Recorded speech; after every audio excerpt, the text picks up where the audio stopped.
Good evening, everybody. Welcome to the iRacing Esports Network and the Silverstone circuit in the United Kingdom for rounds 25, 26 and 27 of the World GT Championship. Hello, everybody. My name is Andrew Woodhouse, and I'm joined once again by Adam Bath, who's also doing the cameras. Alex Simpson not well today, so unfortunately he can't join us. Just to correct myself already, just as we start, it's just one round tonight. It's just round 25. I'm just getting the habit of these 3 race meetings, Adam. I don't know. I end up losing myself. Yeah, and we haven't got too many of these Enduros left this season. Just having a look at the state of play for this one. We've got the race today at Silverstone, then of course Road America, then Catalunya, Watkins Glen, Montreal, and then Laguna Seca to end the season. So there really isn't too much left of this campaign, and this qualifying session is going to be pretty important. So right now, KT Racing Esports are currently bossing it with Keith Camilleri on pole position, but there's only a tenth of a second between he, and Michael Evdoka. Yeah, very close in the top 6 or so, just half a second in it between first and P6. Camilleri, as you can see on your screen, is on provisional pole at the moment. We're looking at him indeed as he comes through Club Corner on his fast lap. Now, is this going to be good enough for Camilleri to improve on his time? No, it isn't. It's 153.83. Not quite an improvement. Richard Gafenko does improve. He goes third with a 153.832. Yeah, and it's just now half a tenth, isn't it, really, between Evdoka and Camilleri. There is the TechSense Fitstye Motorsport car going down the Wellington Straight. Potential overtaking opportunity there going into Brooklyn. So you're going to have to be really up the inside there. And it looks like he's on a decent lap. So actually, let's go on board for the first time today and see what it takes to get around this GP circuit. Hackerson on a good lap as well. Let's see what he does. 154.4. It looks like for him. Actually, no improvement in the end. So Michael Evdoka then coming down the old pitch straight into Cops Corner, throws it in, lets it run wide-ish on the exit. Don't want to run too wide. You can pick up an off track.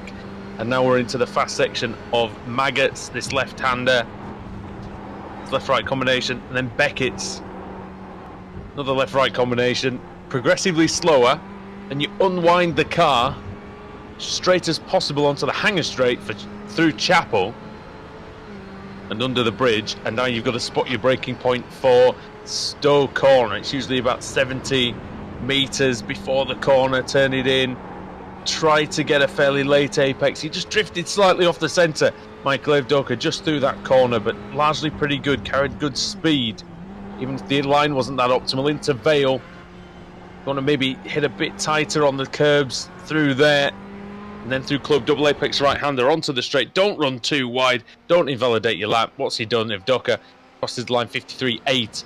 He doesn't improve, just half a tenth slower than his best lap. This is the BMW of Pete Harrod. Goes up into P12.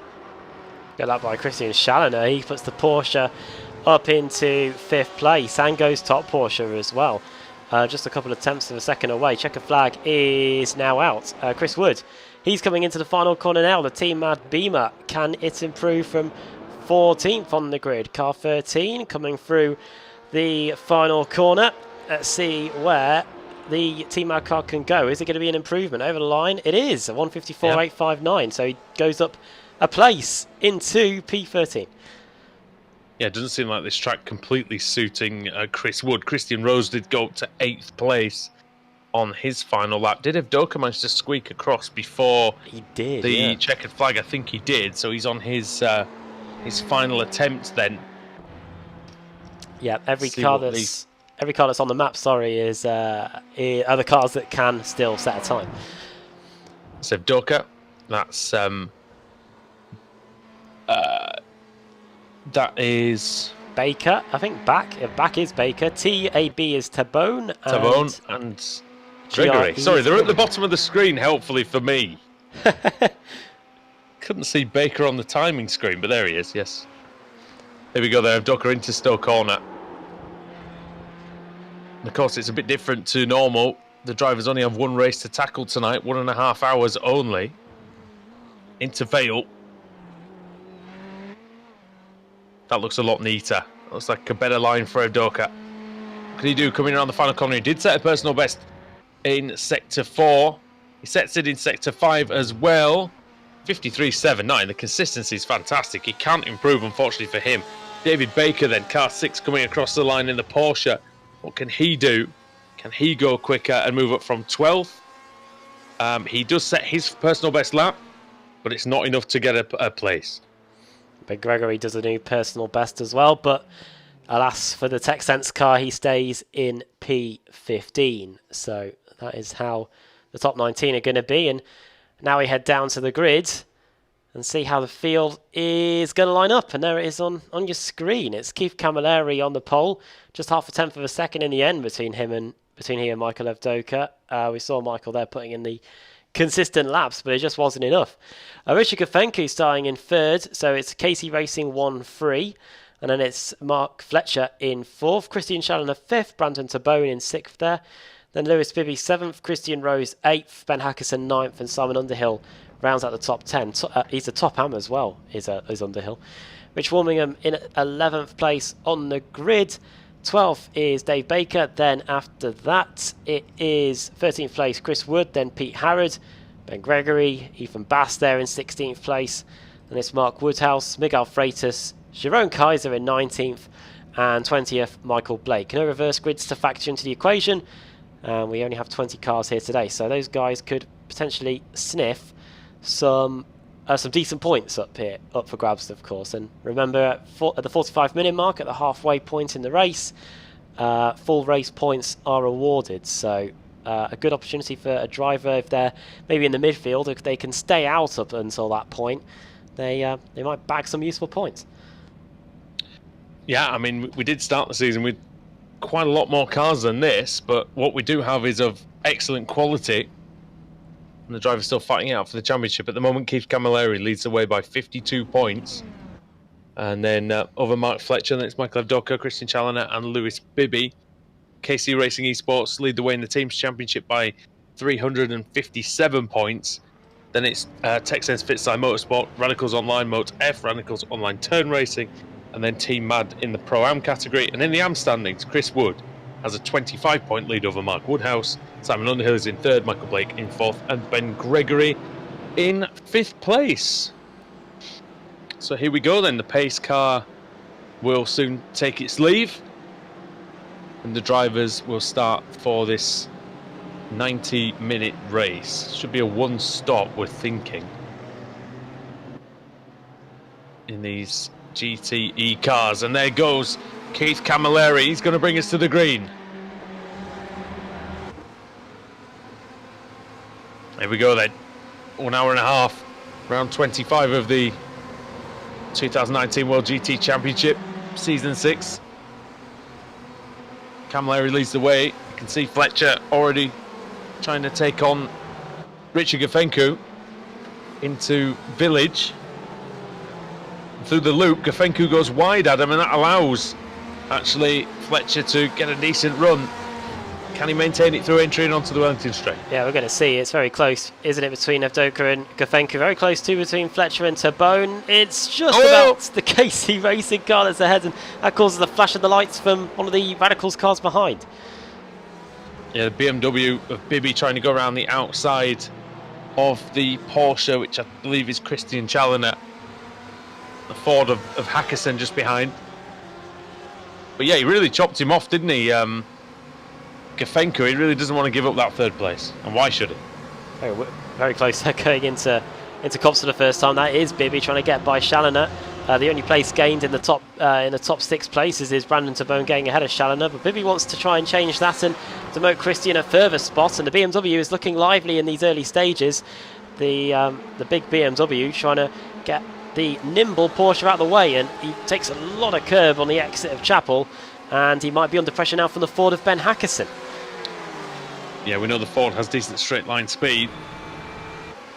We're on board with Heat and Hackerson, and can't have a go into Stowe, but this could be still a developing move here. Fletcher We're on board with Gafenko, looking back at the other Ferrari.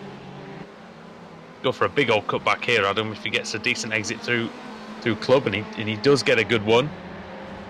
Don't think he'll be able to challenge necessarily into Abbey, but maybe into Village. Yeah, see what we can do here. Through the first corner we go. Can Fletcher get a run on him? We're looking from the rear. Let's look at the front, and here it is. Down through the gearbox we go, down to second into the right-hander. No way through there. Needs to be wary that someone doesn't dive up the inside there. Know all about that from racing in the TCR car, potentially. Onto the Wellington straight we go. And a good gap has been made by Gafenko in that opening sector. The KC Racing car did well on that opening third of a lap, and now all of a sudden Fletcher is closer to the car behind him. There he is. KC Racing Esports, Brandon Tabone. Brandon Tabone, yeah, he's made a very decent start indeed. Started in 6th, up to 5th. He's taken Christian Challoner on the first lap. And halfway around lap 2, then it's Camilleri who leads from Evdoka, then Gafenko, then Fletcher, and then Tabone. Simon Underhill still leads the way in the AM category, started in 10th place. Tell you what, there's not much of the AM category left, but what we do have is pretty. It's actually pretty stacked. There's some really good talent in there. Yeah, and it is pretty close, as you can see from the overlay as well. Pete Harrod is in 12th, but Chris Wood, here he is, the leading AM, or second highest AM I should say, in 13th place overall. He's got Ben Gregory right up his rear spoiler, and then he's got Ethan Bass behind him too. And these endurance races are going to be good opportunities for these guys, as here comes Simon Underhill and Dave Baker. Yeah, Baker trying to have a go at the BMW here then. Into Vale might be his opportunity. Can Baker go round the outside? Tell you what, you park that BMW in the middle of the track, quite difficult maybe to get around him. Not particularly easy. Evdoka sets the fastest lap in his pursuit of Camilleri. This guy's really pushing hard on him. 86 minutes left. I know, yeah, it's the last Enduro of the year, and going at it as if we've got three 15-minute sprint races going on here today. It's quite remarkable, really. Look at Baker, you can tell he's really trying to set up the BMW in front of him. It's a relatively good exit. The tyres will now be starting to get up to temperature, so they can really start to have a go. They've made it through the tricky first few laps, and now they can really start to apply the pressure and settle in to this Enduro. But for now, the BMW of Underhill, who remains where he started in 10th place, is doing a good job of keeping the former BSRTC champion at bay going through Lovefield. And it's a track that Baker knows well. I think I've met him at this one. I think Dave will have to correct me on that. We met him at Donington a couple of years ago. Yeah, for we did see him. I believe we saw him here as well. Here he goes into the cross. Yeah. The only other BMW related issue I was going to point out is that Richard Warmingham's had a bad lap somewhere, and he's ended up off the track at some point and dropped right down to the back of the field. So he has just set a 1:55.1, which is actually about the 3rd or 4th fastest lap out there last time round. So he will catch the pack. Oh, that's a bad exit. That's a bad exit through Beckett's for Underhill. Baker got a really good run through there and through Chapel, and you can see that Pete Harrod is getting interested in this battle as well. To go into Stowe once more. Underhill flings it into Stowe. He loses the apex completely there. Baker's going to go. Can he complete this move around the outside into Vale? Does indeed. But now Underhill is going to have to defend from Harrod and another man in the AM Championship, Ben Gregory. Yeah, here comes Gregory onto the front straight, then running out just a little bit wide, making sure they stay on the circuit. Here is car 113. He's now second in the AM category. He's ahead of Ethan Bass. Now he's trying to get past Pete Harrod going into the right-hander. Pro and Pro-Ams mixing it up with each other. That's not uncommon in the World GT Championship. And look at this, such a diversity of cars in this battle as well. We've got Baker leading the train, then we've got the BMW, two BMWs in the middle, and then we've got a Ferrari at the back of this. So fantastic scrappers. I think overtake has literally just happened. That was between Rose and Hackerson. Yes. That is it's Rose there through, and so we've got a few that's replays. The Porsche. Yeah, that's the Porsche past the Ford. Sorry. So then, let's have a look at the replay. Then this is the demise of Warmingham, is it? Yes, it is, yeah. Warmingham is the XVR car on the left-hand side of your picture going into the first corner. Turns it in, and there is no grip. Oh, he loses it. His tyres were not warm there. Richard Coldingham, more like. Let's have a look at the overtake then between Christian Rose and Ben Hackerson. Unfortunate, that must be said for XVR. That is unfortunate for Rich because he is really quick. Let's have a look at Christian Rose then. Going on the exit.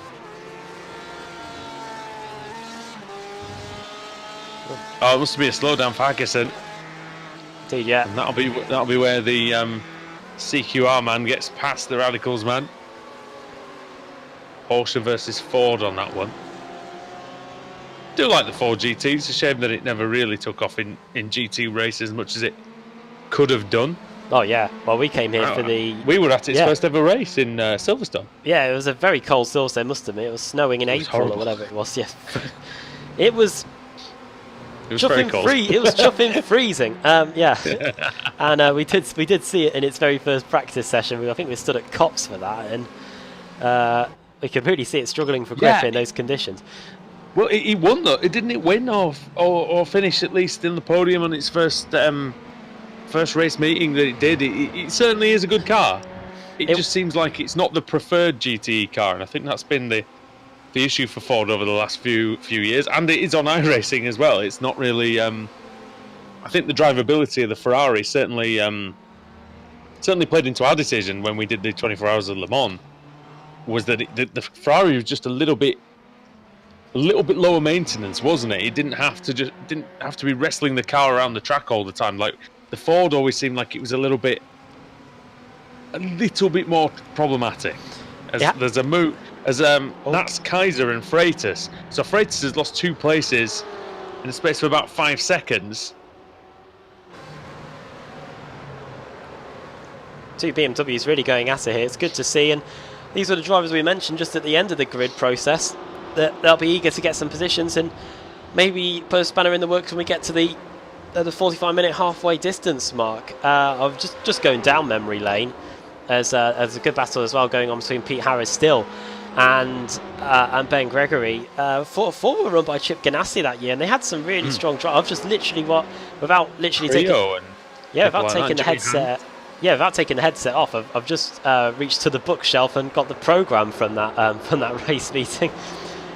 We had Stefan Mucker, Oliver Pla, we had Billy Johnson as well in the first car, and then we had Marino Franchitti, Andy Prio, and Harry Tinknell in the other one. So strong. So they had a decent car and good drivers.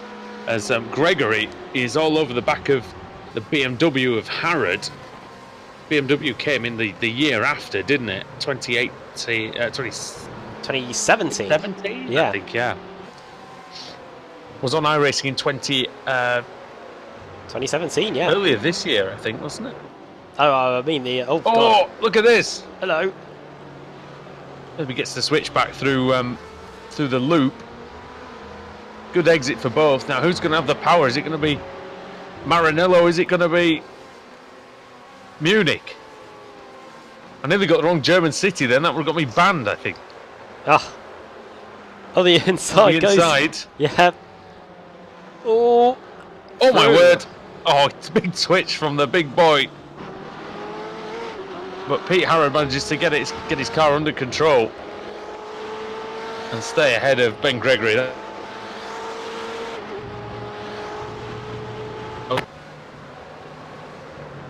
And look who's at the back of that. Ethan performed well last week, didn't he? And looking good here. Freeman gets Beckett's and Chapel we go then. One of the quickest parts on the circuit in these cars. Now onto the hanger straight. That wasn't not the best exit by Gregory. And he really could be in trouble here, because here comes the BMW then. Ethan Bass eager to get some ground gains. The Scotsman, is he going to look at the inside? The Brits Sim Sport car, who we spoke... wide. Oh, he runs wide. Yeah, you're right. We spoke to the Scotsman last week as well after the Gregory, as usual, not giving any quarter. See the side, sort of manipulate his massive frame, take these slow corners. Surprisingly good in the slow corners, actually, despite its gargantuan proportions. I've just done an update on Richard Warmingham. He's still lapping quicker than about half the field, and he's got within 4 seconds of... in fact, he's got ahead of Woodhouse. He's got ahead of Kaiser now, so Warmingham's absolutely going for it. Yeah, I'm just trying to work out how we can get the overlay up to show the difference in lap times between Warmingham and these guys, the guys at the very front, Camilleri and Evdoka. Well, you can. Simply put, Camilleri did a 54.8 on that last lap. Warmingham did a 55.6, so obviously not as quick as the guys at the front, but still fairly quick nonetheless. I think you can, but they've moved all the buttons since I've seen it. Oh, so what happened to the Dutchman? Oh dear. Former BSRTC race winner at this circuit, actually. Well, at the national, I think. Yeah, one of the funnest races, well, most fun races I've ever commentated on. I think that win. Oh dear. Oh, I just lost.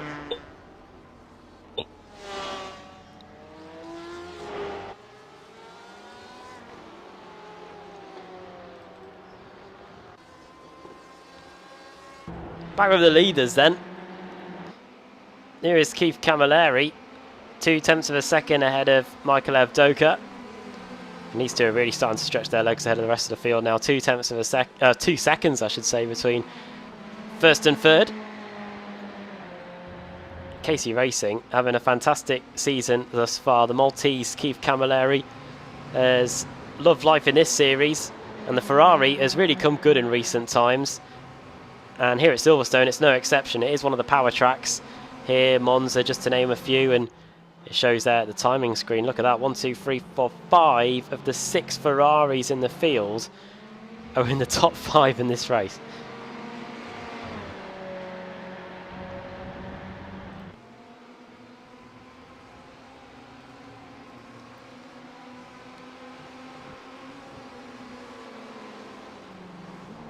See, we could go on board Michael Evdoka. We had a look at him in qualifying, so actually let's have a look at from the rear of our race leader Keith Camilleri. Out of Luffield, through the long right-hander at Woodcote. Now onto the national straights. This is where British touring cars and even MotoGP have their start and finish straight. Now into Copse, where Evdoka runs a little bit wide. Don't believe there is an incident limit in this series, so I think he'll have got away with that. After Beckett's Chapel, you wouldn't believe it, even though this complex hasn't changed since the original scan of Silverstone, which has been used on iRacing for donkey's years. This new scan is a little bit more different. You've got a bit more room to play with in terms of the curbs. They're a bit more flat than the original curbs, and you can really attack that complex a bit more.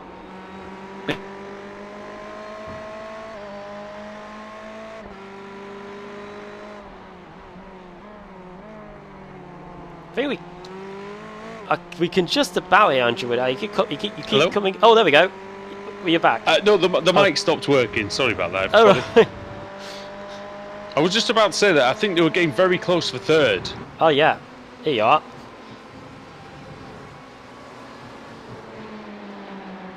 I just need to get my game sound back. Oh right. There we go. Well, one KC Racing car defends from a TechSense car. One is now trying to keep the Radicals car at bay.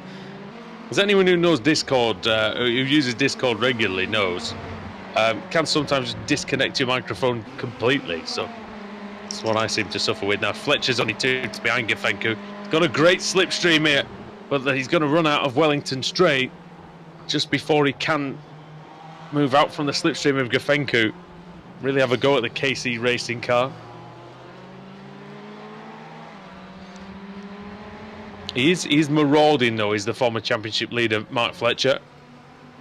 And he's currently second in the standings, Adam. 52 points is the gap. Intrigued to see what he can do. Go for the first. Yeah, you're right. I am intrigued to see what he can do. And Fletcher, Radicals Online Motor in the last Enduro we did, which I think was all the way back at Spa. They had a right stinker, really, didn't they? And we're hoping that it doesn't happen today. So far, so very good. we've had an overtake for 11th place, and that's Pete Harrod moving up past Simon Underhill. And this was into Stowe, it looks like. Is it going to be a repeat of a couple of laps ago? Nearly. I was expecting Underhill to run wide. He runs a little bit wide, to be fair, and then up the inside does go the C-Car GT car of Harrod and done deal. Through he goes into 11th. Sorry. He made sure that was going to work, didn't he? He went very late on the brakes. He just blocked off the inside. Didn't give Underhill any encouragement of an overlap or anything like that. Now it's 3.5 seconds behind Dave Baker, is Pete Harrod, so we'll see if he can close in on the BSRTC Season 7 champion. Rich Warmingham's up to 16th place now. He's just got past Miguel Freitas. Oh. That was another little near miss, wasn't it, for those two? It was just as we cut away from it in that occasion. Yeah, you're right. Warmingham, a man on the move. Here he is. Oh, we're still on replay, aren't we? Let's go back to live. There we go. And I think we're wheel to wheel between Harrod and Underhill again, very nearly. The C-Car GT car hasn't been able to pull away from the 170, and now the leading Pro-Am driver is trying to put the pressure back on his fellow BMW. Very evenly matched indeed. Just 4/10 actually separates the leaders now. So if Doka has very gradually gained a 10th here, a 10th there on Keith Camilleri. Last lap was just that 1/10 of a second quicker for Ivdoka. There's the gap. I mean, it hasn't really moved a lot, but you can see it ebbing and flowing. This is a good slipstream for Ivdoka now. He's going to gain a 10th or 2 of it back down the hanger straight into Stowe Corner. Camilleri runs a little bit wide. As Fletcher, yeah, sorry Adam, as Fletcher was having a look at Gafenku, and he's having a look now. He's going around the outside. Going to try now. He's going to try this big sweeping cutback. What you really want to do with that, Adam, is you want to get up the inside in that first part of club, don't you? You want to be able to sneak up the inside. Hackerson, it says Hackerson is out. Oh dear. What's happened to Ben Hackerson? He went off the track. He was in 8th place. 9th place. The worrying thing for him is that he hasn't jumped back to the pits, so I hope this isn't a technical issue for him. Well, it said he's dropped down the order. Let's have a look. Is there a replay? There's a replay of him going off the circuit. This is it. This is the exit of Copse. Now we're going into Maggots and Beckett. Beckett's and Maggots, though. It could be a biggie.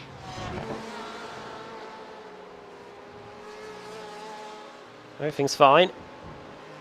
Everything's still fine. Oh, no, oh, it isn't. It's not. Oh, bang. Oh, big one.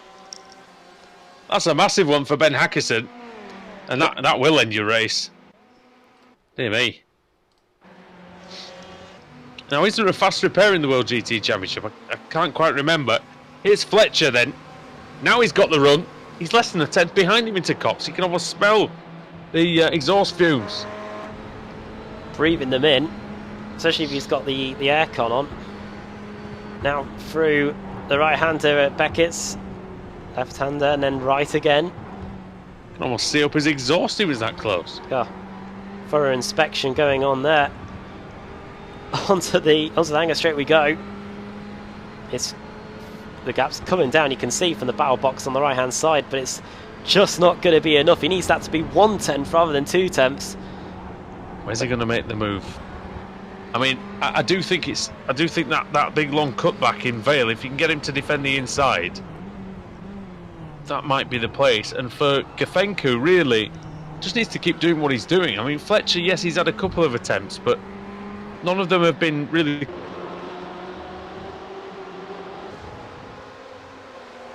That normally happens. This is oh, hello, side by side on the hill, and Gregory, and then Ethan Bass trying to get involved.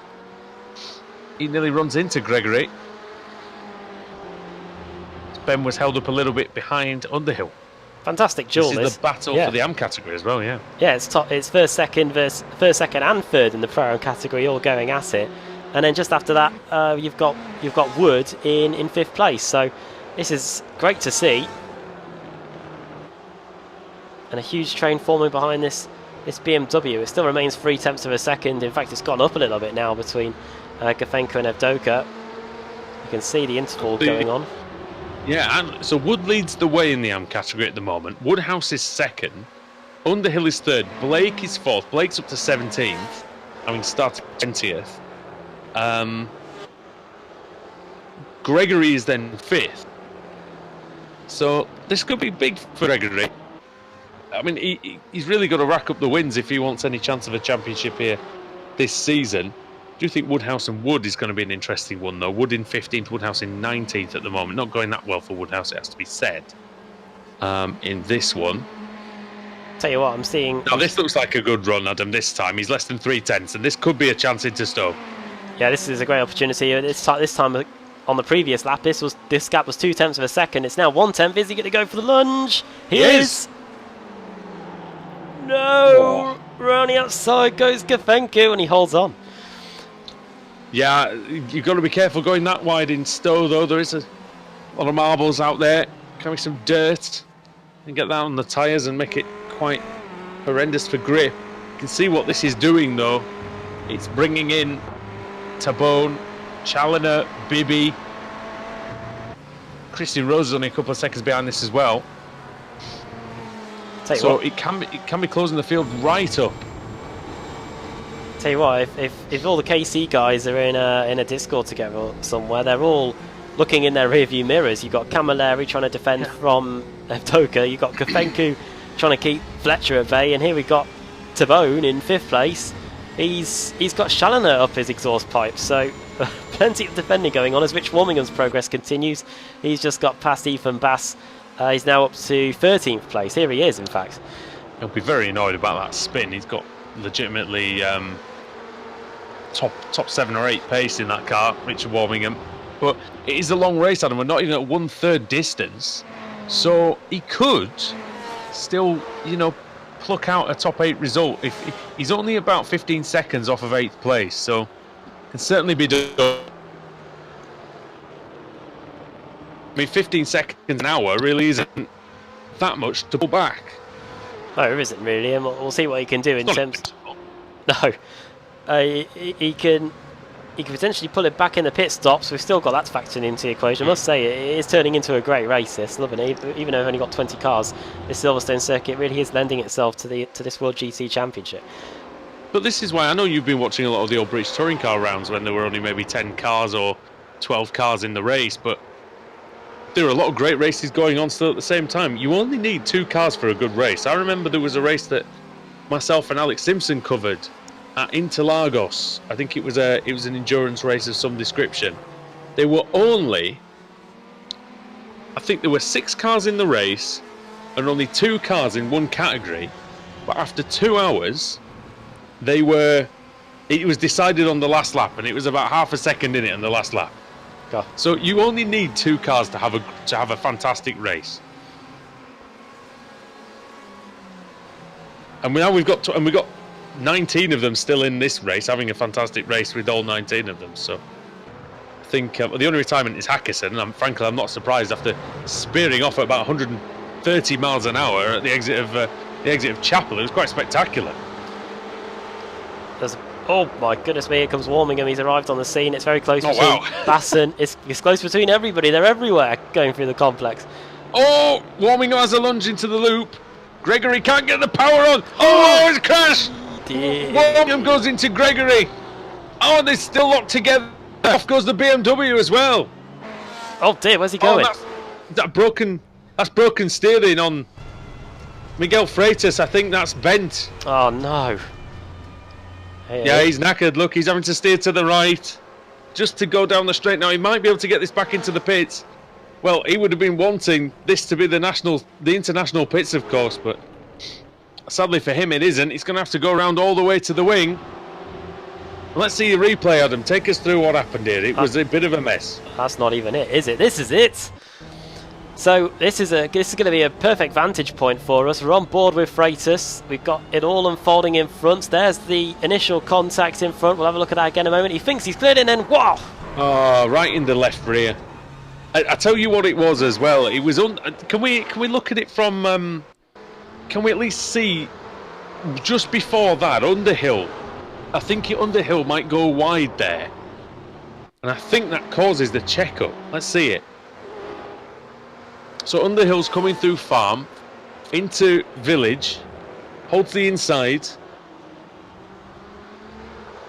and then into the loop. He tries to block him off, goes a bit wide on the exit, gets on the AstroTurf, loses the rear, and that's what happens. Gregory goes into Underhill. Then Gregory goes into Warmingham.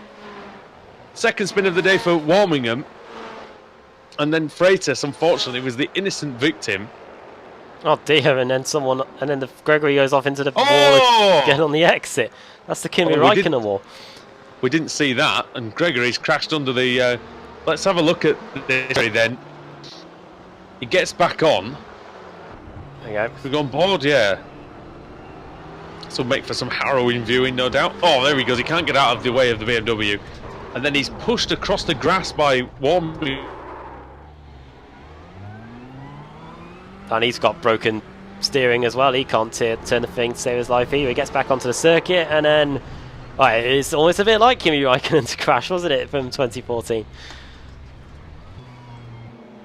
And here they are. They're both in a sorry state of affairs, and they're both back in the pits, which is a very short pit lane. I think Alex Simpson pointed out you could set a quicker lap time if you actually came into the pits. I don't know if they've fixed that yet, but nonetheless, that is a shame.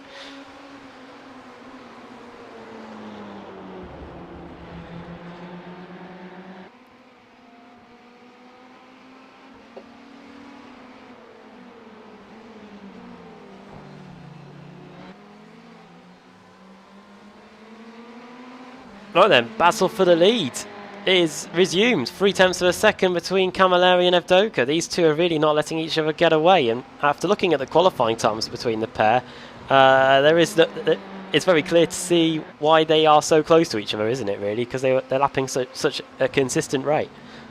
Yeah, indeed. And can you hear me, by the way? I can hear you. Hello.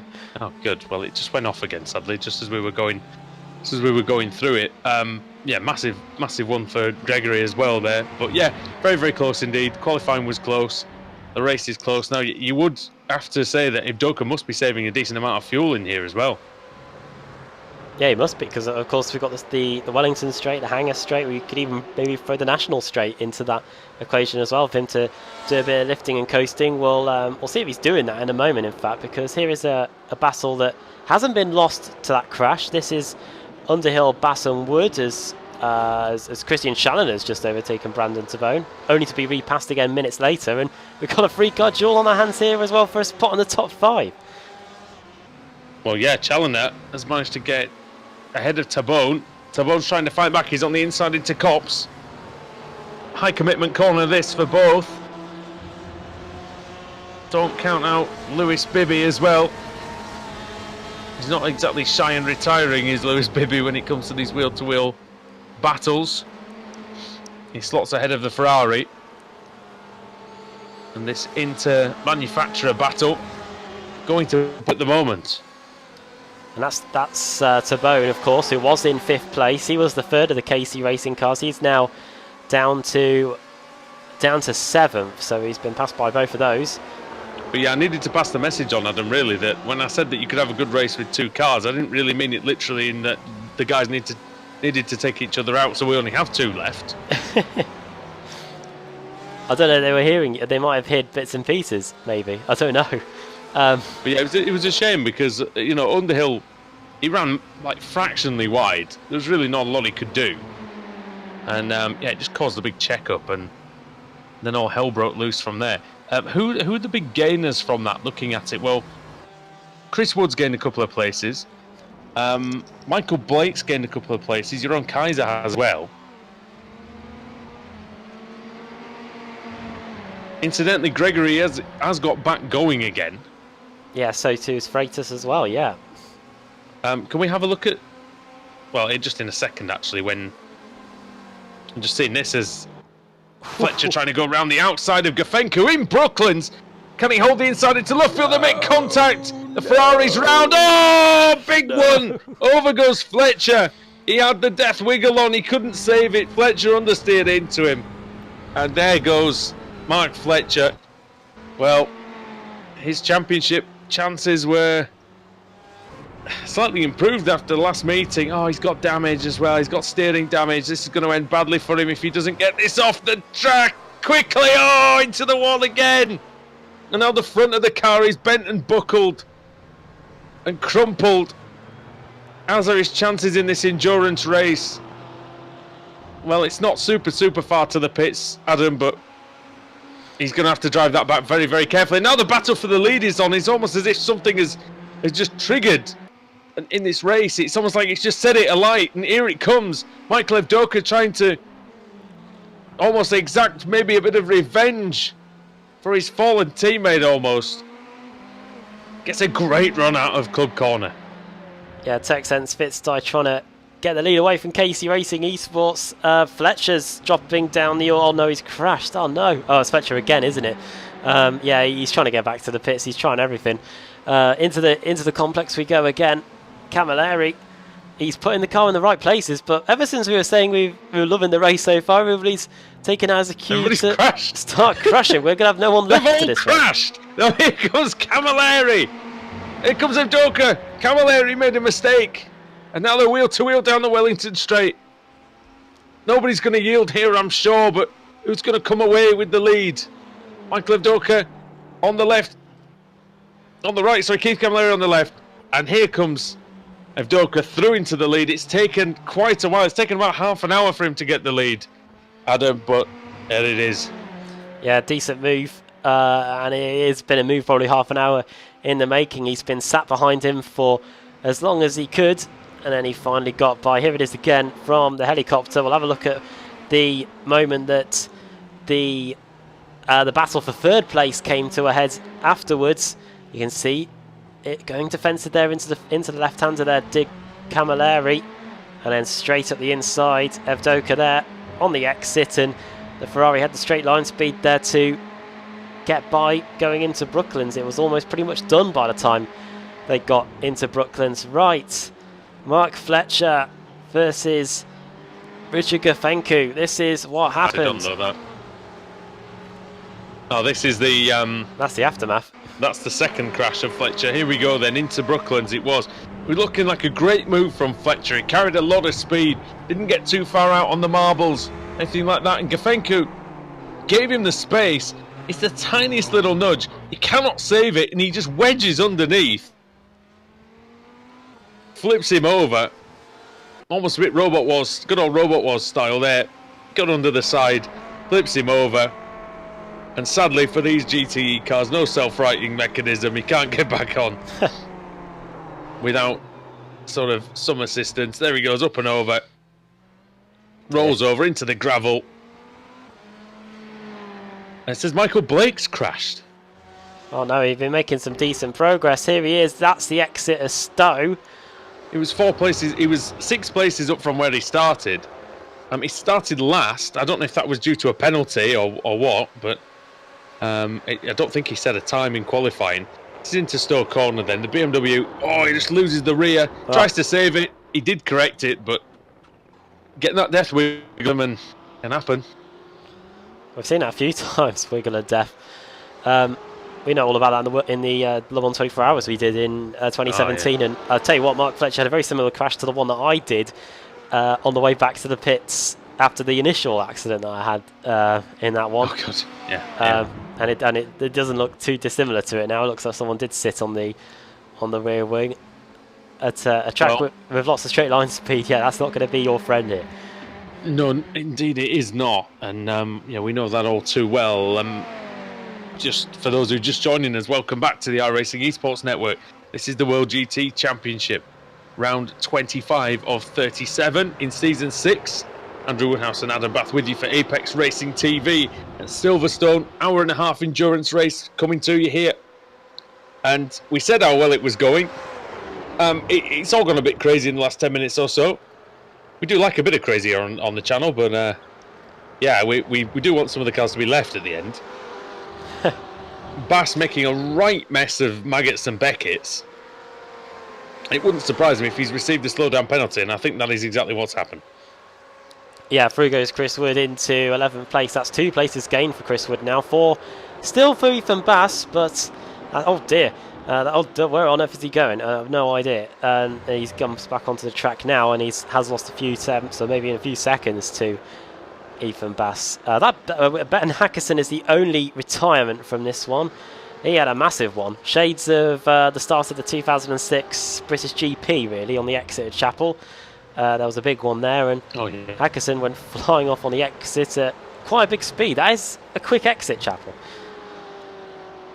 And the only Ford GT in the field bit the dust there in spectacular fashion. Couldn't get it back to the pits either, so couldn't get his fast tow. Ben Gregory did have to come into the pits to make a stop. He's down in 19th place after he had a couple of fairly sizable crashes. Fletcher is back in the running. Adam, he's 17th at the moment. He's 12 seconds behind the nearest car and going quite a bit slower than it, I think is what is the thing, I think, at the moment. Well, we'll have to see what his lap times are, though, when he comes round, because it did look like he was losing speed on the straights. So he's 34 seconds behind Woodhouse. Well, yeah, I wasn't reading that properly. Well, it's brand spanking new, obviously, fast repair. And over the line he goes now. What does he do, actually? He does a 55.7. That's only 1/10 of a second away from Michael Evdoka, so that is pretty good. Obviously, there's no way of us finding out, but Freitas and Gregory... I wonder if he can go to the end. Yeah, I was just going to say, Fletcher, Freitas and Gregory, they've all been in the pits for similar amounts of time, 19 seconds. Pretty close. So, I wonder it's about an hour, isn't it, the fuel tank in these? I think so. If you're in the YouTube chat, I will actually pay attention and read it today. Do let us know. Can you get send me a message? I'm going to read it. Yeah.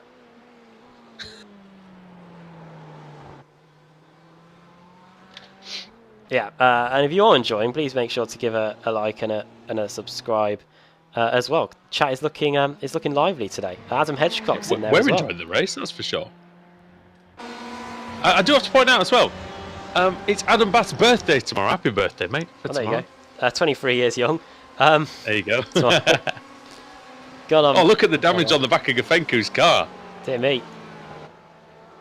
Now it's miraculous, to be fair, that his car is still pointing in the right direction. I think you could tell that by the way he was wiggling it about when after the crash, because he must have been... Well, there's no damage to the wing at all, but there is a lot of damage to the rear corner. Yeah, it's like some sort of Terminator just took a massive bite out of the side of him. Thank you, Adam Hedgecock, on the YouTube chat. Oh, what a great run by the Radicals Porsche. Yeah, here he goes.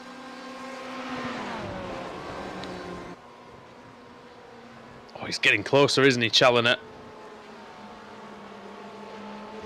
Through the S's section. I would be a little bit rude if I didn't mention that it's my mum's birthday on Wednesday as well. Yeah. So happy birthday, Mum.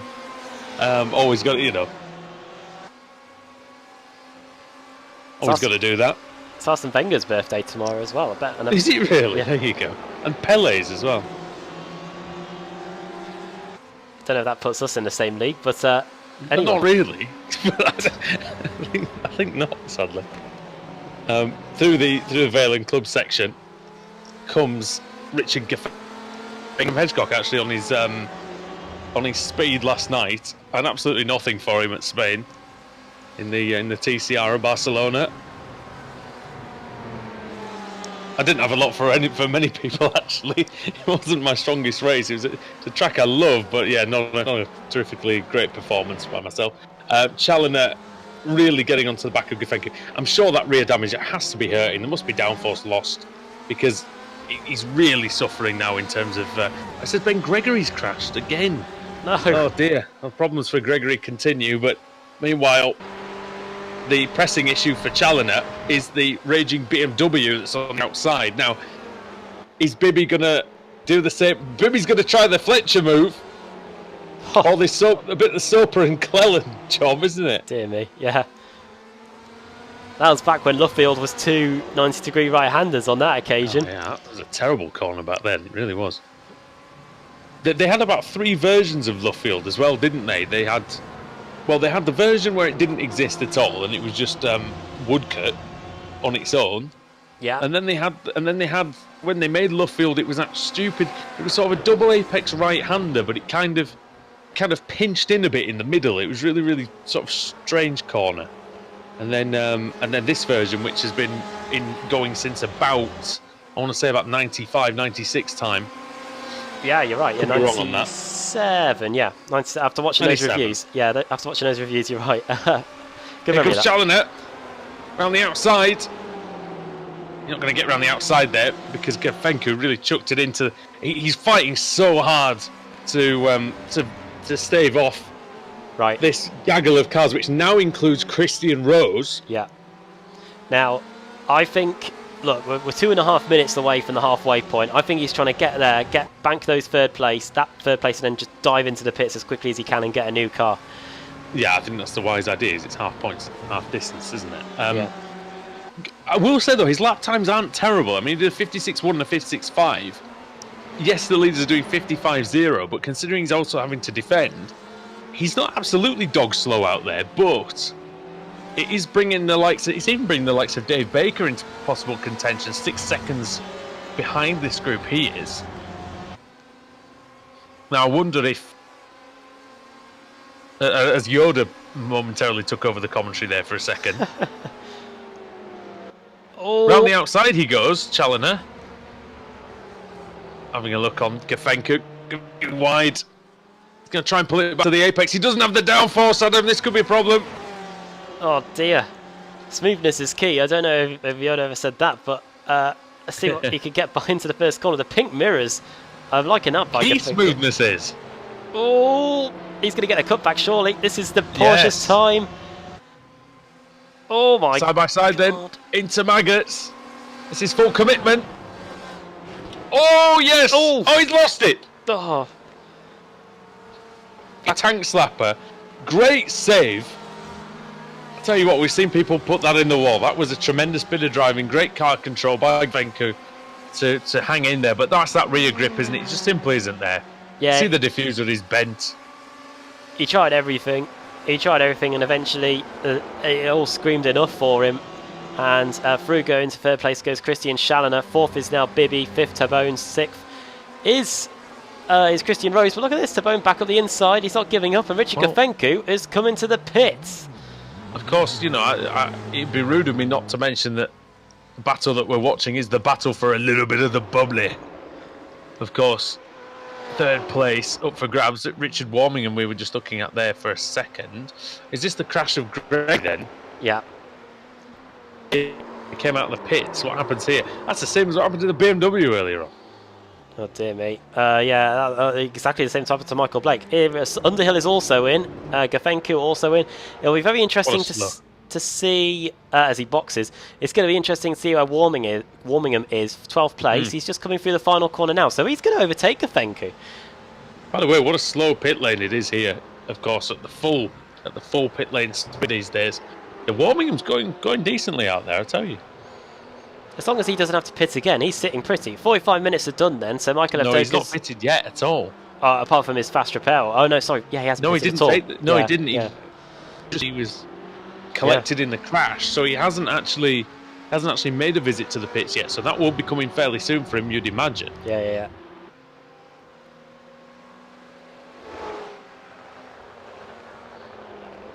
Question on the YouTube chat: when did Jericho start commentating iRacing races? Ever since he's been Le Champion, I guess. Well, hopefully there'll be a bit of bubbly when I'm getting to Leeds tomorrow. I don't know. Bubbly.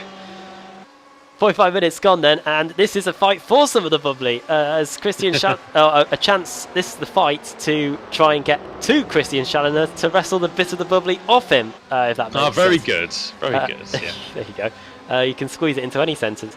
Going into Vale and Club we go then, and the BMW of Bibby is doing well so far. He is the highest BMW in the field, and considering he's fighting in and amongst Ferraris, which are really quick in a straight line, as most of the people on the iRacing chat have been saying, he is holding his own here in the Texans Fit car.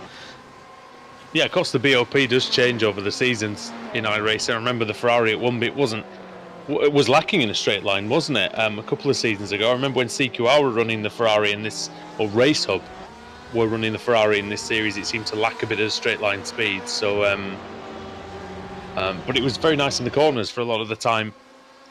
But yeah, I think Bibby's doing a great job. He started in 7th place. And, you know, Bibby can sometimes get involved in a few things. But this season he seems to have been a bit more consistent. He's up in 5th in the championship. I wonder if he's just smelling a chance at the title, if people are just starting to... There's been a few mistakes, hasn't there, with the championship contenders, let's be honest, Adam, in the last few weeks. Yeah, there has, and it all, of course, kick-started at the Spa Enduro. Things happened there as a bit of a mistake took place, and then after Spa we were at Twin Rim Motegi. There was a few bones of contention there in that one, especially in the 3rd race when the night descended, and Circuit of the Americas last week, that threw a few things up there too, and now we're here at Silverstone for the Enduro, and things are going to continue afterwards. We're on a week's break next week, but then we've got Road America, Catalonia, and Watkins Glen to end the campaign. 3 very tough circuits. We saw how tough Catalonia was last night in the TCR cars as Christian Rose boxes. So these GT maybe a good cars, time to box as well, because if these 3 do manage to sort of interfere with each other in the next few minutes, then he's got a great chance of the undercut. Baker's in as well. His teammate, unsurprisingly, from Baker was 7th, of course. It is remarkable that you saw Christian Rose, he came into the pits and all of a sudden he leaps up to 3rd for a few moments. Oh yeah, that's how quick this pit lane is. Sorry to showcase this, but I think Ben Gregory has just done it again at Stowe. As Alex Simpson would say, I think brake bias is potentially what the potentially the cause of that one. Many donuts, and there he goes. Dump the clutch. There he goes. So let's see what Rose and Baker do in terms of the pit stop time then. Must be nearing the end of their stops. Rose has emerged 22.6 for him and 19.7 for Baker. So Baker's made massive inroads on his teammate there. He was about 6 seconds behind him. He's now just 3 seconds behind him. You can see him in the same shot. Gafencu has come out in P10. Rose might potentially have the pace to stick with Gafencu as the Ferrari is now repaired. Rose qualified only 8th, but we know from the races he's done this season, we know that his pace is increasing in this car. Really demonstrated some good pace. You're right, and this scrap is looking like it might continue. They have got Michael Blake in front of them. Matt Bunn affirming your points as well about Lewis Bibby on the YouTube chat. He's got some good pace in the GT cars. Going through Cops we go then, and here is Gafencu. He's always had good pace. All the seasons that I've seen him driving in, he's always done well. The Terminator he hasn't managed to put it all together. Yeah, the Ferrari Terminator crossover. Sorry. is no longer, and it is a very immaculate looking rear end to that Casey Racing Esports car, and he is picking up a toe off Michael Blake as he tries to get by for 9. When he came into the pits, he might have been saying, "I'll be back." Yeah. And indeed he is here. Looking at Gafencu then for the season, just looking at some of his results. He was on the podium at Snetterton and at Laguna Seca, 2 podiums at Circuit of the Americas. So it's been a steady season for him, but certainly is starting to ramp it up. He's had a more successful second half of the season certainly than the first. And Ethan Bass is in the pits for Brittech. Sorry, yes. There he is. Mark Woodhouse, I should say. Doesn't help when we've got 2 woos on the three-letter timing tower. More wrestling-related things now. Woo! Unintended there. By Adam here. Through down the pit lane comes Ethan Bass. 25.5 seconds for the Brittech SimSport car, and he gets on his way again. He's going to be comfortably ahead of Mark Fletcher. who has, of course, Camilleri's in. coming early. And yeah, Camilleri, the leader of pretty much the first third of the race, is into the pit lane. Well, yeah, it is a much reduced field in the World GT Championship, but the ones that remain are all the elite of the series. There you go. And here's a replay of Gregory again. It's like He's having an interesting afternoon. He's got no rear grip. He needs to make a change. He needs to do something in order to... yeah, he needs to do something about that, really, to make that Ferrari a little bit more manageable. Here's Keith Camilleri, who's had very little trouble managing this Ferrari. He's now in to the pits on his own. Bit of a lonely existence with no one around him. He's going to emerge still in sixth place then, as Warmingham's in for his one and only stop, Adam, with 40 minutes, well, just under 40 minutes to go. Yeah, it's a shame for Warmingham because he demonstrated some really good pace. But, of course, that spin at the start has come back to get at him because now he's going to drop down the order because of this pit stop. But see whereabouts he emerges. You can see that 15th place, Mark Fletcher, is just coming down the hanger straight now. So if he can get out in the next 10 seconds or so, he should be able to stay ahead of the repaired Radicals Online Motive car. You can also see there that's Chris Wood in the pits too. Fletcher into Vale and into Club.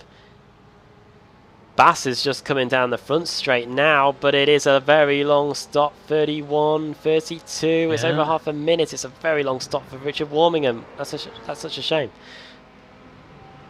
How long is that pit stop? Unless he had some required repairs. You get fast repairs. 38 seconds. Must have changed the tyres, maybe? I forgot to untick that. Yeah, that's might be one of the reasons. He might have sped on the entry into the pits. Yeah, maybe he thought that the tyres weren't in great shape. Top two in, Evdoka and Bibby in. So two TechSense Fitstyle Motorsports cars come down the lane.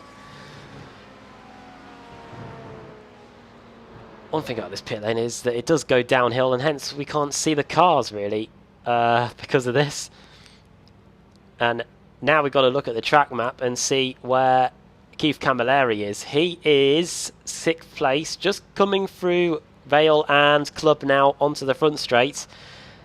And Evdoka will need to be wary of this because this is going to be the battle for the lead and he's underway. So Evdoka emerges.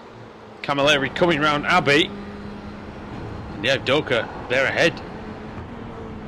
So Evdoka remains in the lead after the mandatory pit stop. Can he try and make some inroads on the fresher, well, not on the fresher rubber, on the hotter of the rubber? Pete Harrod is also in the CQR GT car. He has just come out of the pits, 22.7 seconds. Michael Blake has now just come in. He's just stopped in his pit box now. He was running in 10th, so he might lose a few places there. And it's battle resumed between Richard Gafenko and Lewis Bibby. It's still 0.6 of a second between them. There you go, you can see. And watch out for Christian Rose and Dave Baker. Obviously, this battle was split up a little bit by Gafenko's slowness towards the end of the first stint. And I wonder if these guys will all be conjoined together again in just over half an hour's time when we get to the end of the race. Well, hopefully they won't be literally joined like some of them were earlier on. Indeed, yeah. but there you go, you know. Tabone's pitting, leads, so Challoner inherits the lead. He's the only one of the leading drivers who hasn't pitted yet.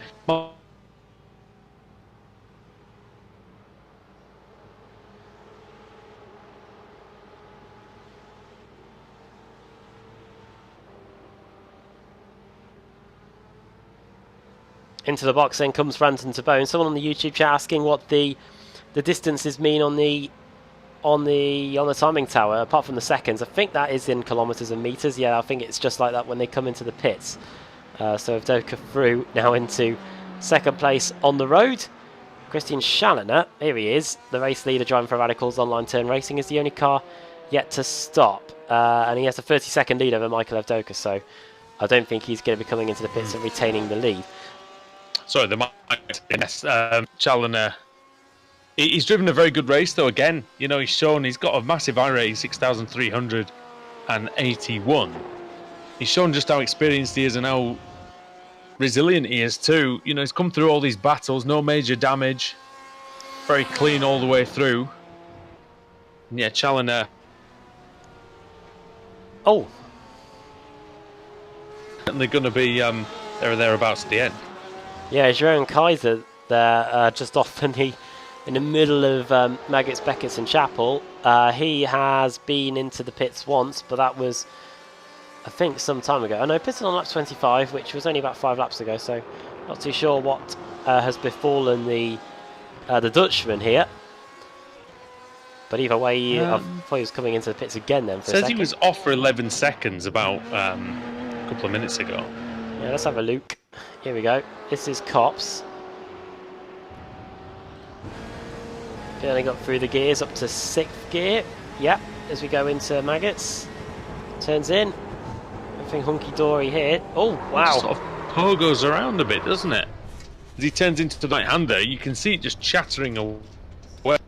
And yeah, it just goes from under him. He didn't really do anything. He was very smooth through there, so yeah, very strange one that for Kaiser. Still trying to get that Simoto Smile Time car underneath him. Now here's Simon Underhill, and this is a fight back job for him, really, isn't it? Because we saw him up in 10th place. That's where he qualified.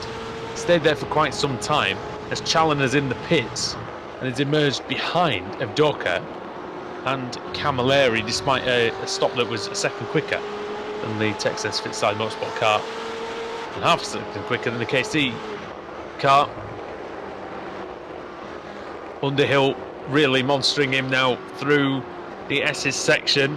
Oh, I think he was so close to as he disappeared, but yeah, Michael Blake gets a decent run off the S's, and frustratingly for Underhill, Adam, that's about the best of those corners that Michael Blake did was the last one, the one that he needed to. Get on the exits. Oh, dear me. Blake running a little bit wide. This could be his chance. Oh, he's there somewhere, is Michael Blake on the inside. Underhill, leading amateur in the first. Oh, he thought about it, didn't he? Thought.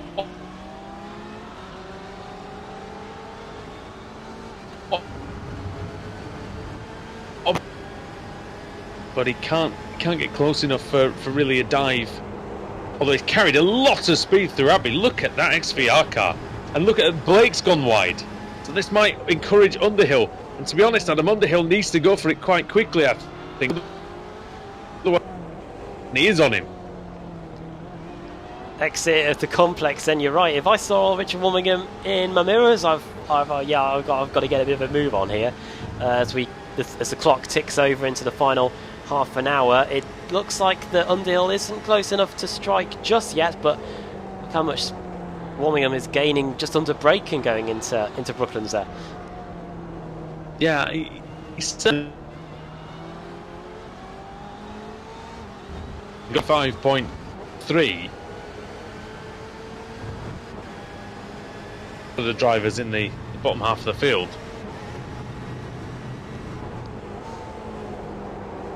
I know when a lot of them were setting there. Oh, he's gone! And off into the wall, he's out! And he's probably used his fast repair, so that's goodbye, good night Vienna, or good night Silverstone in this case, for Richard Warmingham.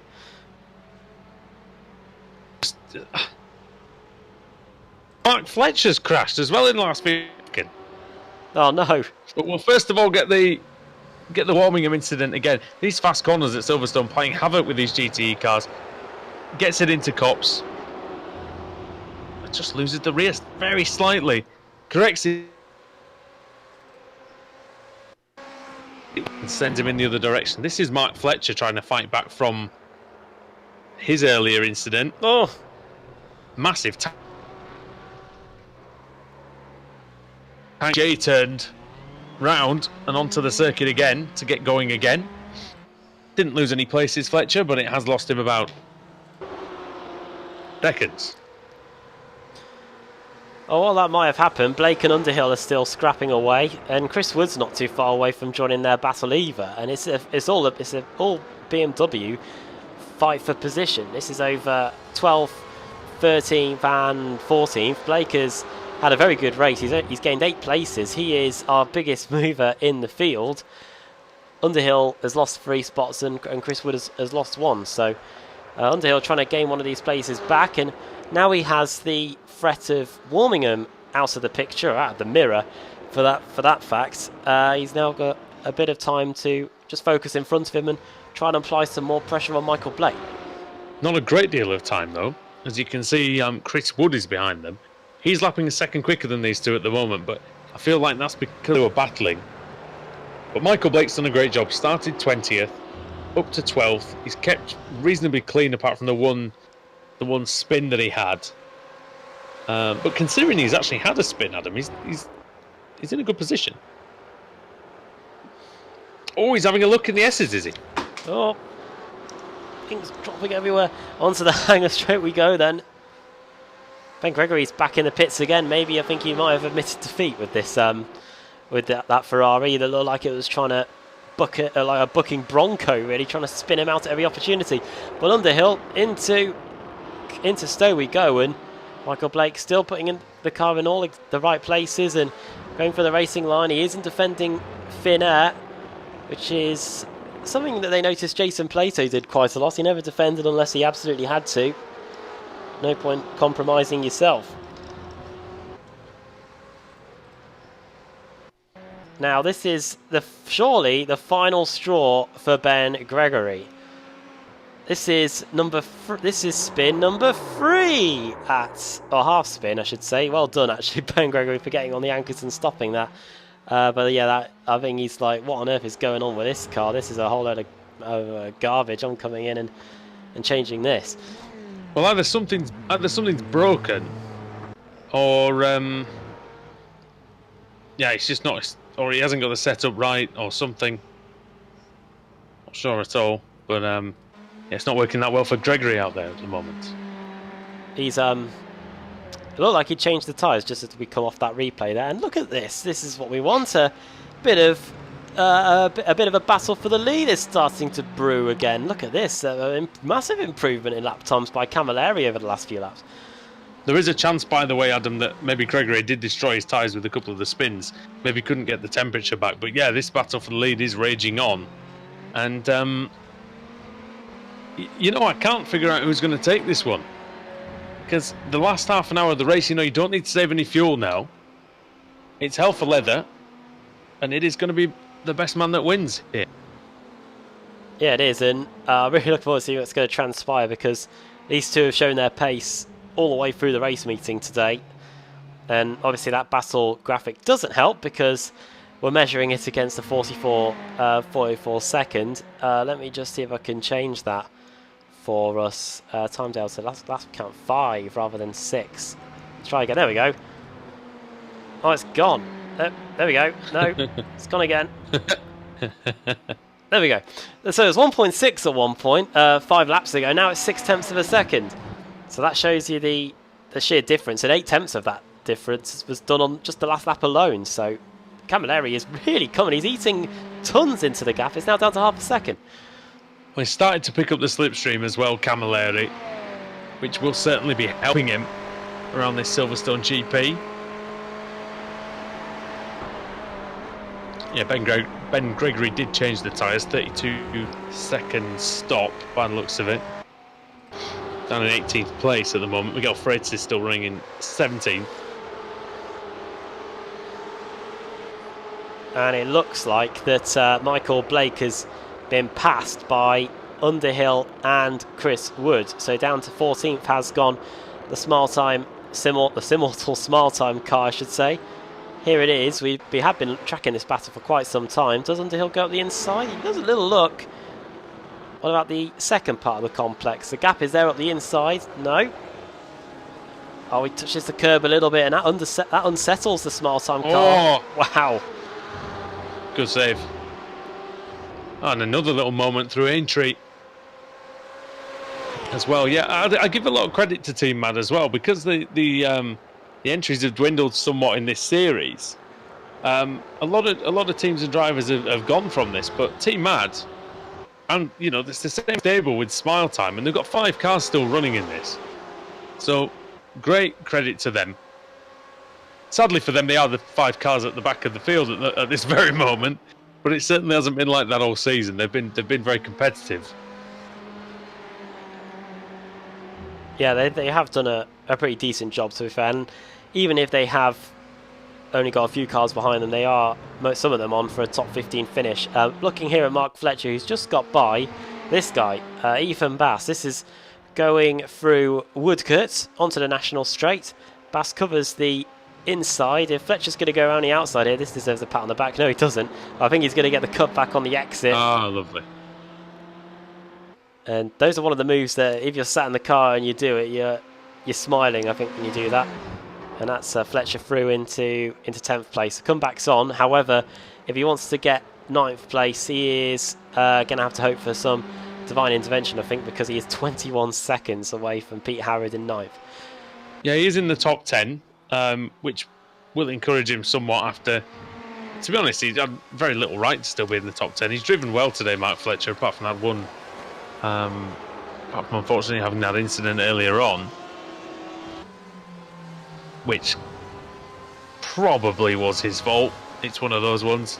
It's a difficult one, really. This is Bibby versus Rose. Rose going the real long way around in Vale.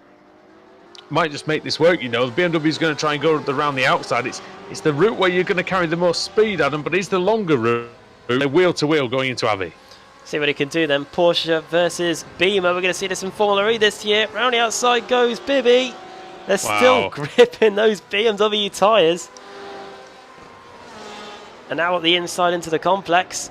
They've been side by side for nearly the best part of a third of a lap. And finally, Christian Rose has got it done. Just a look how much... Oh, as Baker looks up the inside there. Baker's gained the best part of half a second within the space of a few corners. And I think he's just lost it all of a sudden because of that little move up the inside there. I have to say that was tremendous driving throughout the final sector and the first sector. Rose kind of defends the inside out of, I don't know, maybe out of necessity, but does give Bibby a little bit of encouragement. See how the Porsche pulls off of Luffield. Nice traction there. And he does pull a bit of a gap. Into Copse we go. You can see the favoured line there, and yeah, you can see the way the Porsche pulls away on the exit. Just a little bit extra grip there by Christian Rose is maybe paying the difference, and the gap is now up to 0.4 of a second as we look at it stretch a little bit from the helicopter. It's even gained a further 0.4 a second or so on the exit of Chapel. It's now half a second. Yeah, Christian Rose is going well. And Tabone versus Gafencu. And that's Gafencu back up into 4th place. Teammates there, so they're not going to really make it difficult for one another. Gafencu looks like he's off on one. He's already got 0.6 of a second there on his teammate. Back with these guys again then. This is turning. I feel like Gafencu is probably going to be a little bit miffed about what happened earlier on, but still carrying on, still fighting. So then, with just under 20 minutes to go, it is quite close for the lead, as you can see. 0.6 of a second between Evdoga and Camilleri. Oh, Baker. Oh, where is he? He's there. Here he is on the replay. Does look at the inside. Oh, but the BMW just cuts in front. I knew he was going to be fairly Dave Baker.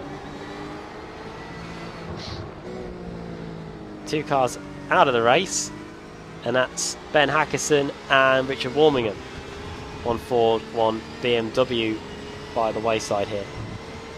Yeah, and it's a credit to the drivers, really. There's only 2 retirements. I mean, yes, there's fast repairs and things have been in play, so it's saved a few drivers from DNFs, but you know, that's the rules. Same for everybody. Hackerson really didn't have much chance after he crashed at well over 100 miles an hour. Warmingham had used his fast repair and then he hit the wall. Gregory spun several times, having really struggled to get a handle on his Ferrari today. This is a good battle. Rose, Bibby and Baker. Straight line speed on the BMW, Adam, compared to the Porsche. He's keeping Lewis Bibby in with a shot at this sixth place. Yeah, and then all he's got to hope is that Christian Rose makes just a fraction of a mistake and then he's straight in there if he can just stay with him. You've got to be in it to win it. It might only be sixth place, but some useful points up for grabs here is, yeah, mind that sausage curb. They definitely didn't want to ride that as he quickly evades it and he comes back onto the track again. It looks like he hasn't picked up any slowdown or anything. I'm not too sure what the ruling is on iRacing with the tarmac runoff area here at Silverstone, but that was good evasive. Question for you then. Go on.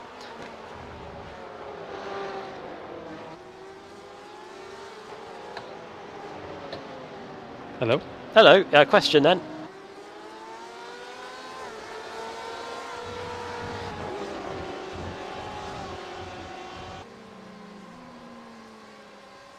Hello? Hello. Oh, right. Good. Fire away with the question. No, sorry. I thought my internet died. Nothing happened on my screen. Sorry, I was having all sorts of issues with Sky at the moment. There you go. The lead battle. Look, 1/10. It was 1/10 going into the S's. I was going to ask you. My question was, what do you think's going to happen? Oh, in the fight for the lead. I'd probably say that Camilleri might just fancy his chances here. This battle has swung, the pendulum has swung quite a bit in this fight for the lead, and obviously Avdoka has it now, but I'm just intrigued to see what Camilleri's got left with a couple of laps to go. We've got a quarter of an hour to decide this, and the KC Racing Esports car, which was on provisional pole after qualifying, half a tenth of a second there to keep Camilleri, that must be added, is looking quite strong as we come across the line.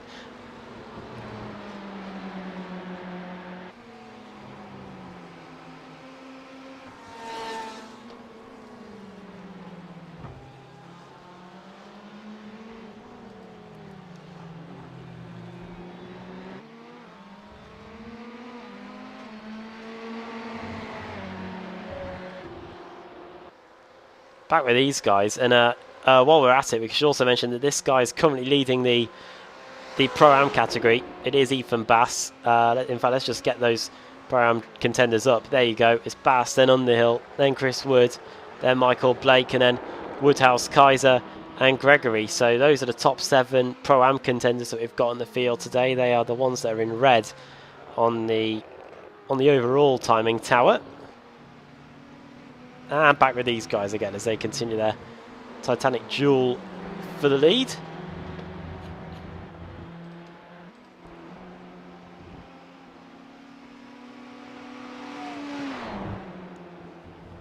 Michael Avdoka came into the pits 1 lap later than Keith Camilleri earlier on in the race. They're on lap 38 now. Yeah, they are on lap 38. And Avdoka came in on lap 28. Keith Camilleri came in on lap 27. Don't know if that will have made much of a difference at all, of course, because they haven't changed any tyres. They just want to get the car filled up and carry on their way, and maybe get that fast repair done as well. Hello? Hello. Ugh. It just went off again. Oh dear. Yeah, internet did this time. They want you to watch the Premier League or something. I don't know. I am watching the Premier League. It's on in the background. Well, Adam Hedgecock, Woody's mic has stolen a little bit of the bubbly from the podium before the race has even got there. There you go. 14 minutes to go. So it did it for the bubbly, and just letting you know, it is Arsenal are losing 1-0 to Sheffield United. Well, there you go. Arsenal Fan TV sending me an early birthday present then later after this broadcast is finished. Crack open a bit of the bubbly and watch that maybe. I don't know. There'll be no bubbly on there, dear me. They'll be bubbling away with absolute rage, especially the tattooed idiot, whoever that is. Other fan channels are available. Yes. Well, at least theirs don't punch female stewards. If you're a Birmingham City fan. 13 minutes to go, and Simon Underhill is hoping that he can punch it above, well, stay in 12th place, I should say. That didn't really work, did it? Chris Wood is hoping to punch above his starting position of 13th place, because that's where he is right now. He wants to get 12th as he comes through the final corner, and he's got. Well, and then the other week you had one punch. Somebody punched the horse. There you go. Can't remember who that was. Millwall? You don't get this at Silverstone at all, or no, you don't. Oh. You can tell that this race has gone on quite a bit. Into the right hand of the complex then. I'm not in the session again. It kicked me from the session. I'm sorry. I can't offer any insight apart from jokes at the moment. Sadly. I will get there. It's about a minute away. Okay, onto the Wellington straight we go then, and the gap has extended a little bit at the front to 9/10 of a second. So just when I prophesied that Camilleri might fancy his chances of getting the lead, the gap has gone up a little bit. Underhill, a little bit wide going through Brooklands, and this will just invite Chris Wood even more onto the back of the BMW, and he's going to get a decent exit here. Chris Wood might fancy his chances, if not into Cops, maybe into Maggots and Beckett's, and Underhill knows that. Is Underhill going to go right to the pit wall? He is. And now into the first corner. Round the outside, is he? No. He might try and do what Mark Fletcher was able to do and get the cutback, but alas, the BMW stays in 13th. He might fancy his chances into Stowe, though. He won't want to do the second bit that Mark Fletcher did, though. No. He won't want to do that. I will say, though, it's showing that Evdoka, that extra lap of fuel that he saved, even though he had a longer pit stop, the tyre's just that little bit fresher, possibly, and just... Well, they're not going to be fresher, are they? But I don't know what I'm saying. There's no point there, is there? Well, yeah, maybe that extra lap of fuel, I don't know, maybe it didn't really have much of an impact in the pit stops either, really, did it? Michael Evdoka did. No, I don't know what I was talking about, to be honest. I feel because yeah, we're trying to. It's hard to commentate when I can't see anything. Here we go. Yeah, we're trying to. We're back. Yeah, it's the blind leading the blind. I don't know. Oh, dude, he's gone. Oh, he's back again. Oh. Oh, he's gone again. Oh no, he must have Sky. Well, I hope not, though. In all seriousness, though, I very much hope he's not having issues over there because. Oh, and of course, just right on cue, Ben Gregory's crashed again. Oh no! Well, we have tracked his progress out. Oh, there he is, and it's Stowe again. We've got to. Yeah, we do. In time-honoured tradition, we've got to see it. He's put new tyres on. Oh dear. It's like at some point, you've got to wonder whether it's the car or the driver. At some point. It's like that episode of Top Gear where Jeremy just kept rolling the Reliant Robin over and over again. Turns out that they had actually modified that to cause it to do that. But oh really? Yeah, they had to fiddle around with something, I think. Sorry, people, for ruining that episode for me. 7/10 of a second between Evdoka and Camilleri. Camilleri's hoping to flip the tables on this fight for the lead, but but the Texan Spitstyle car is proving a pretty tough nut to crack here with 10 minutes to go. Yeah, and I think, oh hello, that's Chris Wood going right over the inside. I wonder if he might even have a slow down penalty for that, you know. Didn't look like he slightly cut the course there. Look at the fastest laps in both the categories there. We saw 54.4 for the Pro category, 55.8 for the AM category. Still very respectable indeed, as Blake does go through after this slow down penalty. Did both of them have slowdowns there? Didn't notice. I was looking at the timing screen. Let's go have a look at this. I was looking at the timing.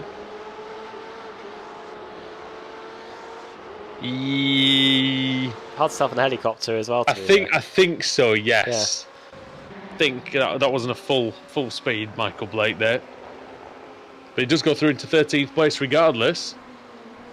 Now Camilleri's got this down to half a second again. I wonder if he was just waiting a little bit to see if he's going to have a fully fledged bash at this. come the last 10 minutes. There's no reason why he shouldn't, really. Well, he's definitely now, because Avdoka just absolutely mullered the inside curve at Vale, and the gap's now down to 2 tenths.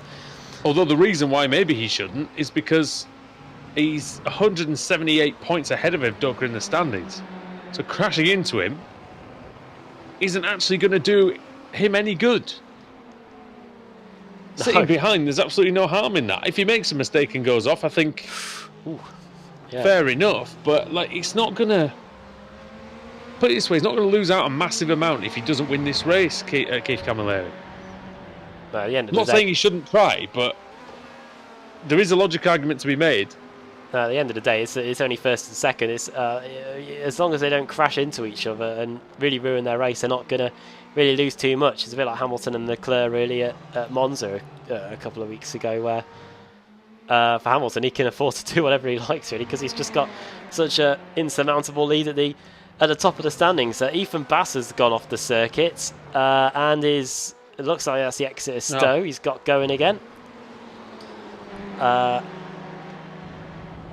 YouTube chat for you. Bobby Charles says that Ben Gregory needs Phil O'Keefe in the Human League to put him back on, to put his car back up right. That's someone that's seen the episode, haven't they? That's a good one. Might need him and Ray Mears and Ted Nugent and all the rest, to be honest. Here's Camilleri then. 4/10 of a second difference between he and Michael Avdoka. What can he do? Avdoka's driven a great race. His best race in a good couple of weeks, really. Ever since he took the championship lead, Adam, it was the classic, wasn't he? He took the championship lead and then it kind of went a bit wrong for him, but he's bounced back really well in this Enduro. Final Enduro of the year as well. 3 race meetings to go after this. Around the right hander onto the front straight. They are approaching some laps of traffic here. This is Jerome Kaiser that they're catching at a fair rate of knots. Last time around, Avdoka did 56.1, 56.4 for Camilleri, so it's fractionally slower. Well, it's been a troubling race for Kaiser, but he's still ahead of Freitas and Gregory. He's not done too badly, really. Now, this is the scrap for P6 between Christian Rose and Lewis Bibby. Rose for CQR, Bibby for Fitzstein Motorsport.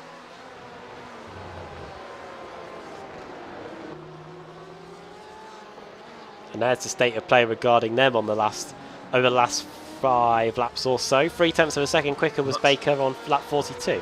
Well, that's Baker, isn't he? Yeah, he was behind. Looks like Bibby has kind of left him, really. Have you got the laps between these two, actually? Bibby and Baker.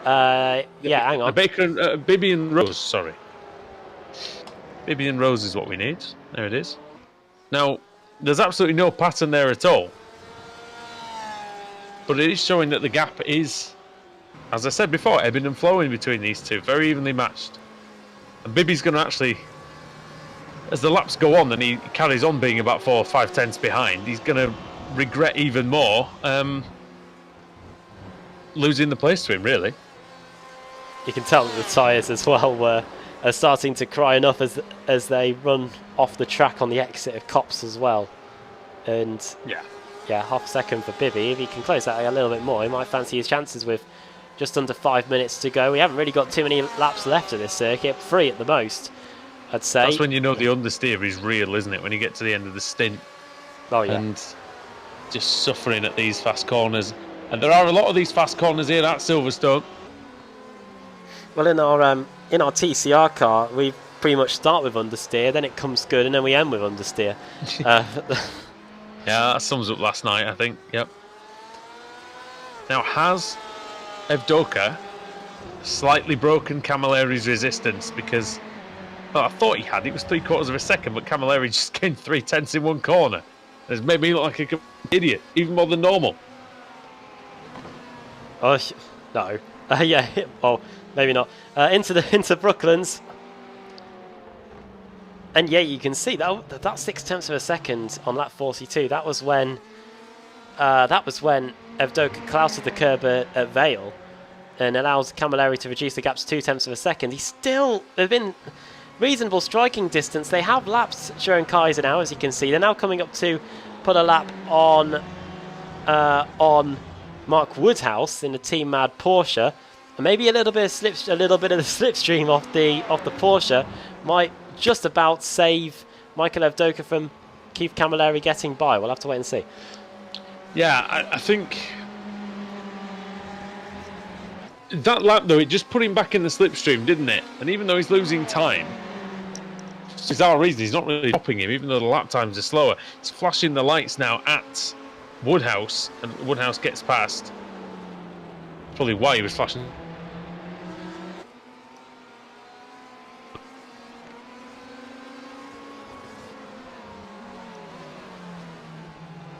The sector graphic. Oh, hello.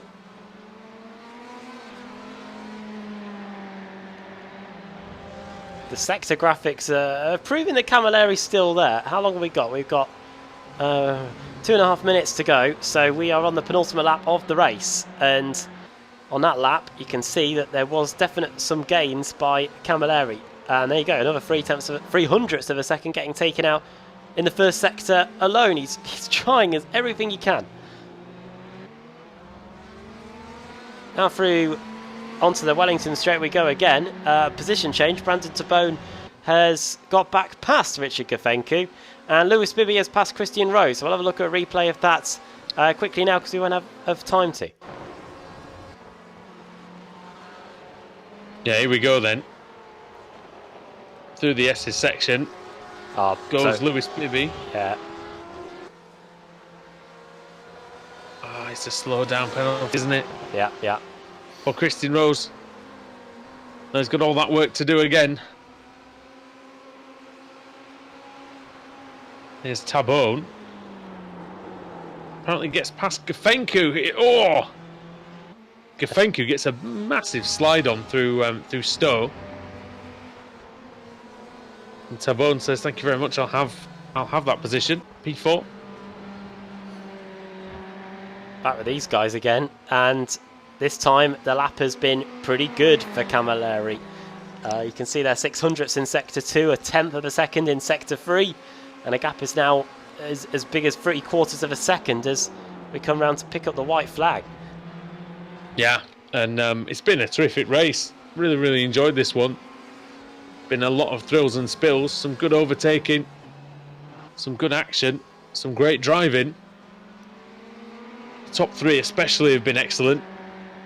But can Michael Evdoka hold on? He's just got one more lap to go. Keith Camilleri, 0.7 of a second behind him. You think it should be enough, Adam, but one mistake, as you mentioned before, can just be key, can't it? Yeah, a good start to the lap by Camilleri. It reduces it by 1/10.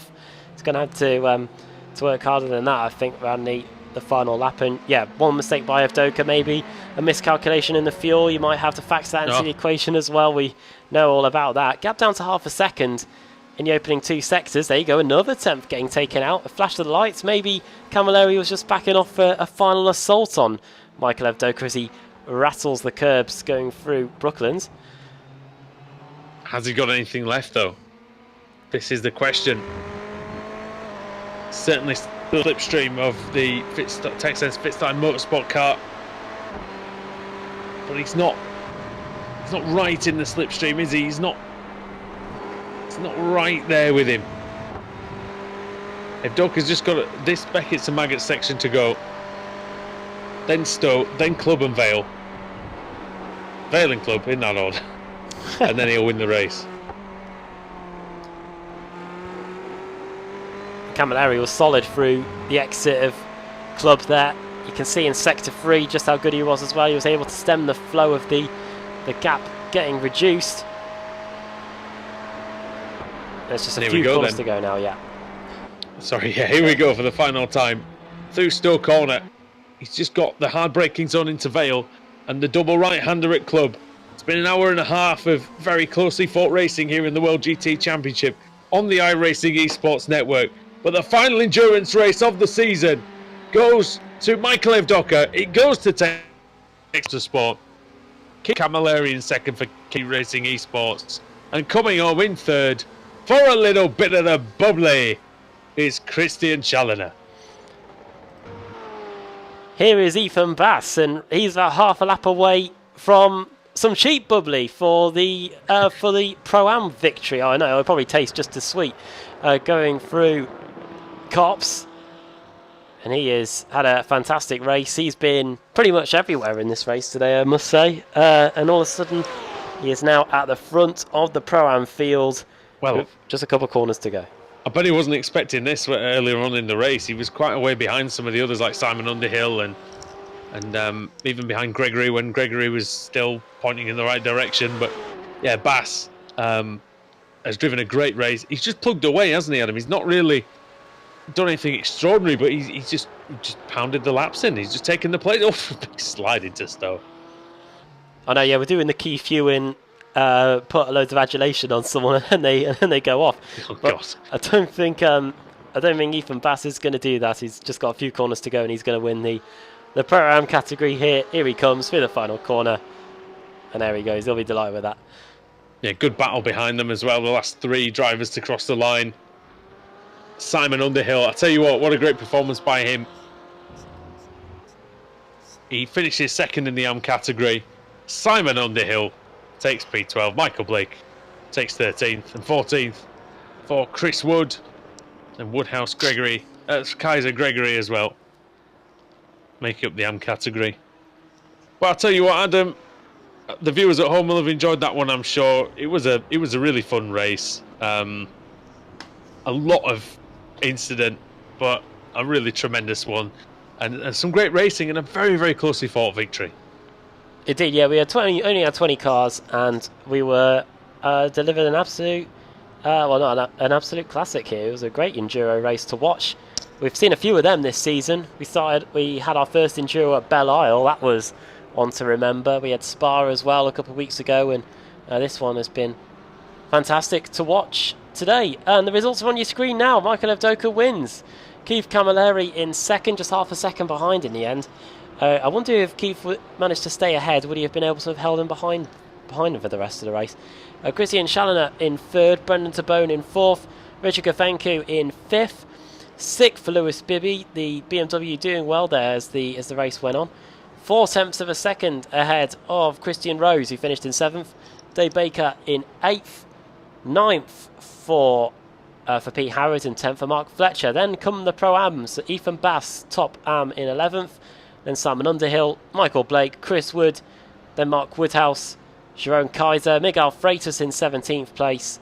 Ben Gregory 2 laps behind. And then the cars that really had issues. Rich Warmingham, he had not the best meeting. Ben Hackerson 38 laps down after firing his Ford into the wall on the exit of Chapel. And that is how the 20 cars finish. We're on a week's break next week, but yeah, the series will be back in 2 weeks' time when we head to sunny Barcelona for the... Oh, sorry, no, we head to sunny Wisconsin, I should say, for free 20-minute sprint races around the Road America Bend layout. Yeah, that's always an interesting one as well. Road America always provides some excellent racing. The Bend is just another overtaking opportunity on the track. So yeah, we'll see what transpires in that one. But I think that's pretty much it from us here from the Silverstone circuit in the United Kingdom. It's been a great race here today. We've really enjoyed it. We hope you have too. So from all of us here on Apex Racing TV and the iRacing Esports Network, it's good night from us, and we'll see you guys next time. Cheers.